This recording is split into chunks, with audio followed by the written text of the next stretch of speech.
Hi. Today's memory jolt is courtesy of, well, I can't say his name, but he's my old buddy from the boarding school.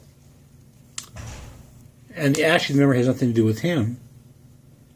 It has to do with International Brotherhood Week, which I don't know if they still celebrate it, but back then they used to, we're all brothers and we're all one, and, kumbaya, and, the page is white, the ink is black, and all that stuff.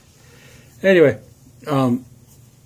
people used to write letters, and they used to have pen pals, and in grade school they used to encourage you to have pen pals from around the world, and so the Scholastic Letter, whatever that weekly used to come out, and they say it's International Brotherhood Week, and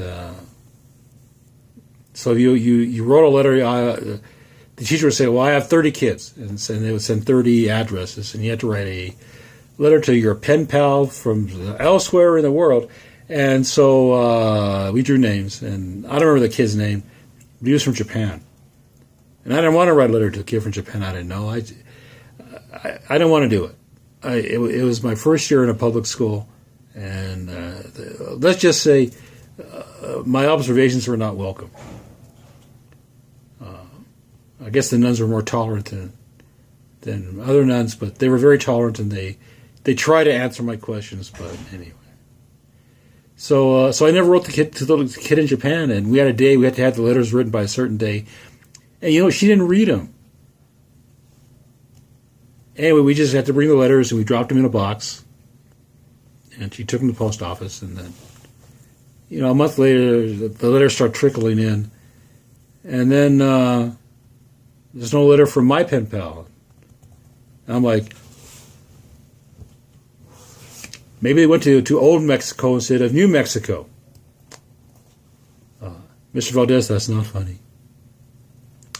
Anyway, I do it better now, but back then I didn't snap that it costs more to send a letter overseas. So she went back to her, she was reimbursed. She didn't check. I guess she didn't snap. I bet she checked every year after that, but she went back and checked, and strangely enough, there is no entry for a letter going to Japan. Busted. So I had to sit by her desk for the rest of the school year, which is about a month and a half. And that's my tribute to International Brotherhood Day. This is Danny V signing off, saying, Chale, have a good day.